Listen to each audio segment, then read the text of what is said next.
Janamao, incoming President of the Federation of Indian Chamber of Commerce. Mr. Pishu Mispuri, outgoing FICCI President. Former Senator Dr. Leticia Shahani.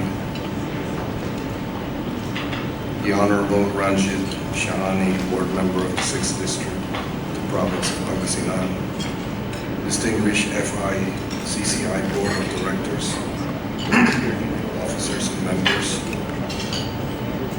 distinguished guests, ladies and gentlemen. Good evening and thank you for the very kind introduction and a warm welcome. I'm very happy to see many familiar faces of friends in the business community. It is my honor and privilege to address everyone gathered here this evening as we welcome and induct a new board of directors and officers of the FICCI. From its inception in 1951, FICCI has grown into a strong and capable organization, counting among its current membership some of the most dynamic and successful businesses operating in the Philippines today. The pioneering Indian businessmen who established the FICCI over 60 years ago established ties with India while rendering service to their adopted country, the Philippines. Could have hardly imagined the heights which the organization has now reached. I understand that the FICCI is considered one of the oldest Indian chambers outside India, certainly a significant milestone. With 164 corporate members spanning a diverse array of business concerns, it has indeed proven itself as an influential group in the Philippine business sector, with members coming from the information technology, business process outsourcing, textiles and trading, among others. We recognize the FICCI's contributions to enhance Philippines-India trade and investment relations. The FICCI's various activities further contribute to its prestige and reputation. Its monthly lectures have seen a veritable who's who of prominent government officials and private sector leaders address its members. In addition, the networking opportunities presented to your members, as well as the regular executive learning workshops, ensure that your organization remains an active member of the Philippine business community. I'm also pleased to learn that FICCI is also deeply involved in charitable and socio-civic activities, including its pioneering eye camp, which provides free eyeglasses and eye checkups to those unable to afford eye care, as well as wheelchair distributions in locations all over the Philippines. I also note that FICCI has recently conducted carpentry and masonry training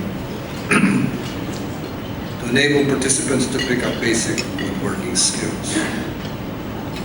These sustained activities demonstrate FICCI's corporate social responsibility for corporate citizenship.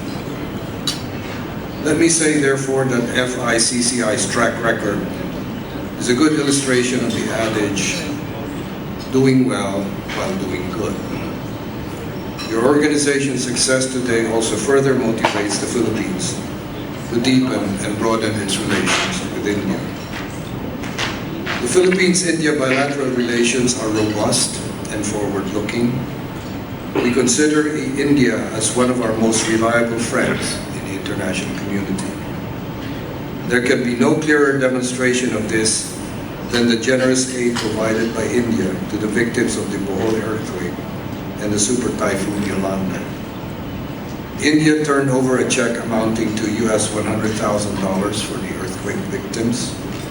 The Indian government also donated 15 tons of relief goods, including blankets, medicine, hygiene items, fresh water and water purification materials, tents, mattresses, and food to provide aid and comfort to the victims of Yolanda. India also offered to send a ship with doctors and engineers to aid in the reconstruction efforts. I must take this opportunity to once again express our most profound gratitude for India's overwhelming humanitarian assistance and solidarity with the Philippines. We also highly appreciate the generous donations provided by the FICCI members to the Yolanda victims. Time and again, incredible India has proven itself as a reliable friend and development partner of the Philippines. Increasing high-level engagements between the Philippine and Indian officials is another indicator of the strong relations between our two countries. Because just last October, we hosted in Manila the second meeting of the Philippines-India Joint Commission on Bilateral Cooperation, where I had the opportunity to discuss further with Minister of External Affairs Salman Khurshid such areas of cooperation as security, defense, and trade.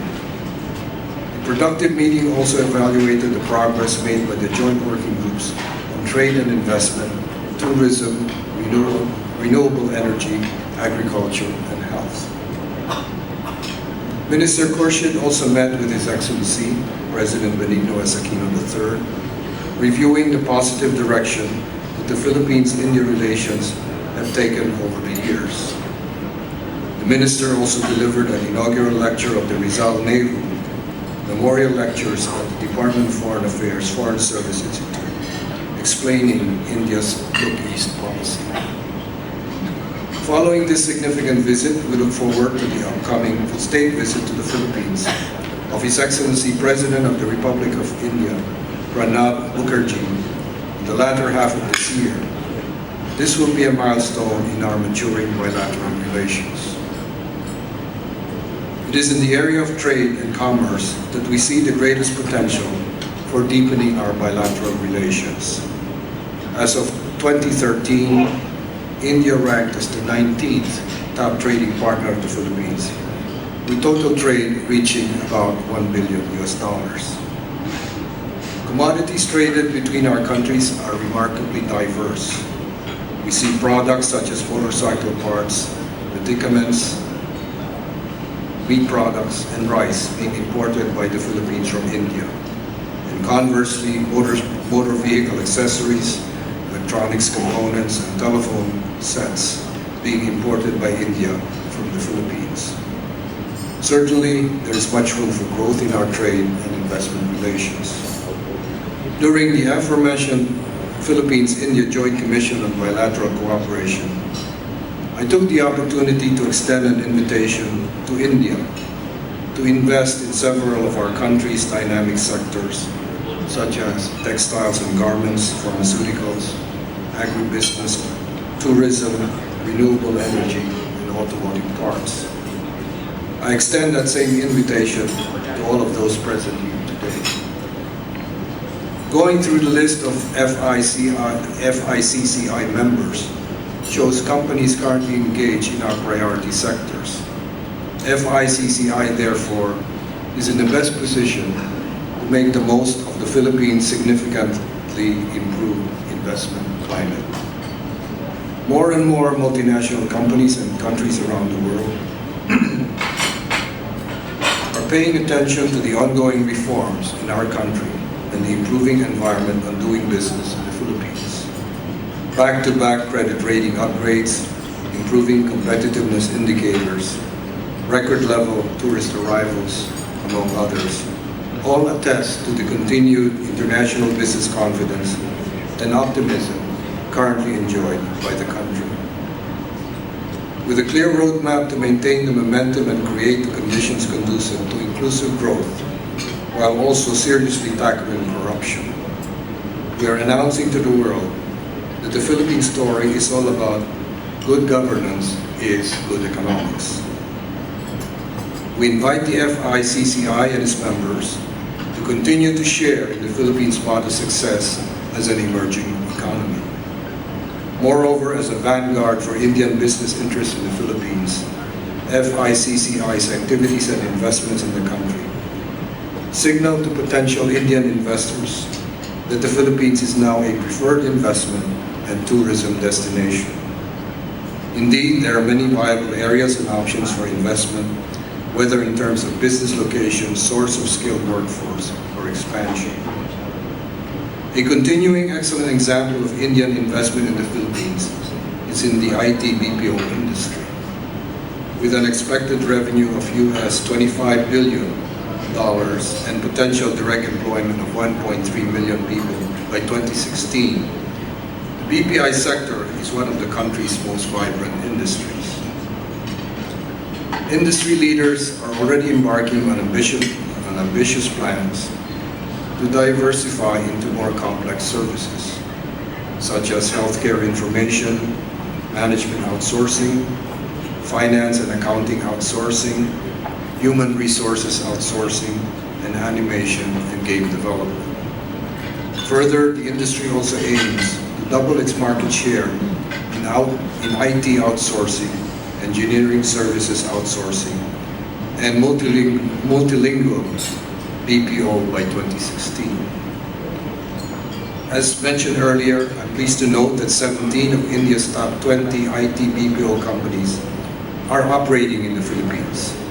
Some of them are active members of the FICCI.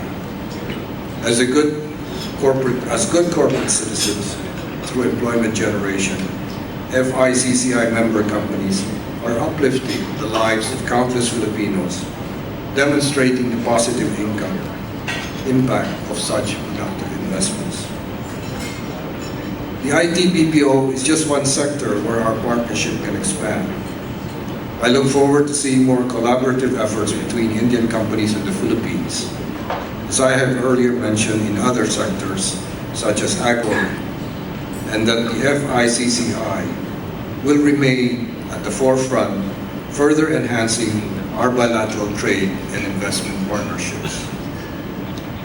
I'm also pleased to note that the consortium of Indian company GMR Infrastructure and their Filipino partners, Megawide Construction Corporation, have been finally awarded the development and concession of the Philippines' second busiest airport, the Mactan Cebu International Airport Development Project.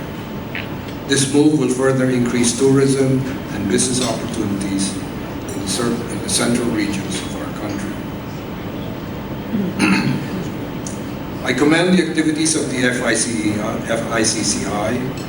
and wish you more success in advancing the interests of the Filipino-Indian business community.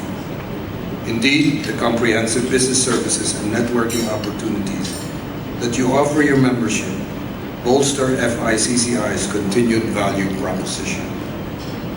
We look forward to a more active and vibrant partnership between the Philippine government and the FICCI in exploring and pursuing more mutually beneficial trade and investment opportunities. The FICCI to fully support the Philippine government's work towards inclusive growth, combating corruption, promoting transparency and accountability, improving global competitiveness, achieving just and lasting peace, and upholding the rule of law. And finally, I enjoined the FICCI to invest more and do business with the Philippines, where you are considered not just ordinary business associates, but as valued friends. I invite you to further broaden and deepen our partnership and our friendship. I thank you.